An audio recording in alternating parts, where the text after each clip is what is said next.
বদলে গেল উচ্চ মাধ্যমিক পরীক্ষার খরচ। এতকাল অ্যাডমিট কার্ড হাতে নিয়ে অন্য স্কুলে গিয়ে একবারই পরীক্ষা দিতে হতো দ্বাদশের পরীক্ষার্থীদের। সেই হিসেবে 2025-26 শিক্ষাবর্ষ থেকে বছর দুবার হবে উচ্চ মাধ্যমিক পরীক্ষা, অর্থাৎ দুবার অন্য স্কুলে গিয়ে পরীক্ষা দিতে হবে পরীক্ষার্থীদের। জাতীয় শিক্ষানীতি অনুযায়ী একাদশ ও দ্বাদশের পাঠ্যক্রমকে 4টে সেমিস্টারে ভাগ করার কথা ঘোষণা করেছে উচ্চ মাধ্যমিক শিক্ষা সংসদ। এবার যারা মাধ্যমিক পাশ করে একাদশ শ্রেণীতে ভর্তি হবে তারা এই সেমিস্টার পদ্ধতিতেই একাদশ এবং দ্বাদশের পরীক্ষা নেবে। উচ্চ মাধ্যমিক শিক্ষা সংসদের দায়িত্বভার গ্রহণ করার পরে সভাপতি চিরঞ্জীব ভট্টাচার্য সর্বভারতীয় স্তরের সঙ্গে সামঞ্জস্য রেখে বছরে দুবার পরীক্ষার ভাবনা সামনে আনেন। তারপরেই এই বিষয়ে একটি কমিটি গঠন করা হয়। সেই কমিটির রিপোর্টের উপর ভিত্তি করে সেমিস্টার পদ্ধতিতে উচ্চ মাধ্যমিকের পঠন পাঠন চালানোর সিদ্ধান্ত নিয়েছে সংসদ। বৃহস্পতিবার সাংবাদিক বৈঠক করে সেই পদ্ধতি সবিস্তারে জানালেন চিরঞ্জীব। উচ্চ মাধ্যমিকের নিয়মে কি কি বদল এলো? একাদশ ও দ্বাদশ শ্রেণী মিলিয়ে মোট 4টি সেমিস্টারে পরীক্ষা হবে। একাদশ শ্রেণীর 2টি সেমিস্টার নেবে স্কুল, দ্বাদশ শ্রেণীর 2টি সেমিস্টার নেবে সংসদ। তবে উচ্চ মাধ্যমিকের মূল্যায়ন শুধু শেষে 2টি সেমিস্টার থেকেই হবে। বাকি 2টি সেমিস্টার ফলাফলের ক্ষেত্রে গ্রাহ্য করা হবে না।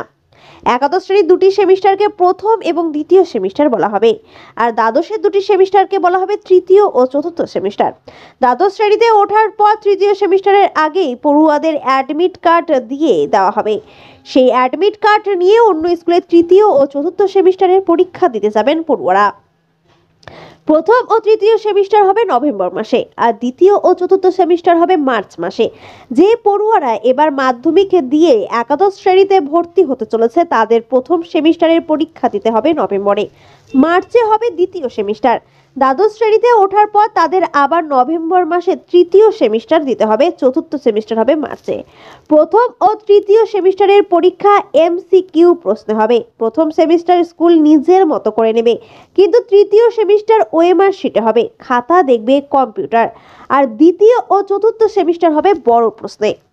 একাদশ ও দ্বাদশ 2 শ্রেণীতেই 100 নম্বরে পরীক্ষা দিতে হবে পরীক্ষার্থীদের। লিখিত এবং প্রজেক্ট বা প্র্যাকটিক্যাল ধরেই হবে এই 100 নম্বর। বিজ্ঞানের পড়ুয়াদের যেমন 70 নম্বরে লিখিত পরীক্ষা দিতে হবে, 30 নম্বর প্র্যাকটিক্যালের জন্য বরাদ্দ।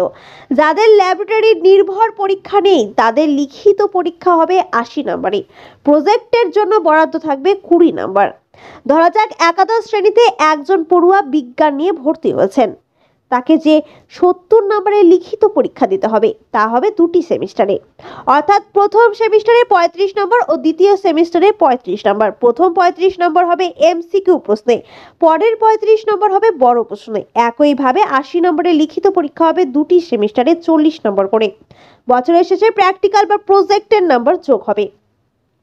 প্রথম 3টি সেমিস্টারের সময়সীমা হবে 1.5 ঘন্টা, চতুর্থ সেমিস্টারের সময় হবে 2 ঘন্টা। কোনো পড়ুয়া যদি প্রথম সেমিস্টারে কোনো বিষয়ে শূন্য পায় তাহলে পরের সেমিস্টারে 5 নম্বর তুলে আনার সুযোগ থাকবে তার কাছে। একাদশ ও দ্বাদশ 2 শ্রেণীর ক্ষেত্রেই এই নিয়ম প্রযোজ্য, কিন্তু সংসদ জানিয়েছে লিখিত পরীক্ষায় পাশ করেও কোনো পড়ুয়া যদি প্রজেক্ট বা প্র্যাকটিক্যালে ফেল করে তাহলে সেই বিষয়টিতে ওই পড়ুয়াকে ফেল বলেই গণ্য করা হবে। শিক্ষকদের একাংশের অভিযোগ নতুন সেমিস্টার পদ্ধতি নিয়ে কিছু ধোঁয়াশা রয়ে গেছে, তার ফলে নানা বিভ্রান্তিও তৈরি হচ্ছে। শিক্ষকদের অনেকের বক্তব্য প্রথম 2টি সেমিস্টারের দায়িত্ব সংশ্লিষ্ট স্কুলকে নিতে হবে, কিন্তু 4টি সেমিস্টার সংসদ না নিলে প্রত্যেকটি সেমিস্টার সমান গুরুত্ব পাবে না। পশ্চিমবঙ্গ সরকারি বিদ্যালয় শিক্ষক সমিতির সাধারণ সম্পাদক সৌগত বসু বলেন, 2 বছরের পাঠ্যক্রমকে 4টি সেমিস্টারে ভাগ করলে তার 4টি সেমিস্টারই সংসদের তত্ত্বাবধানে হওয়া দরকার। 4টি সেমিস্টারের নম্বর একত্রিত করে উচ্চ মাধ্যমিকের প্রাপ্ত নম্বর ঠিক করা উচিত।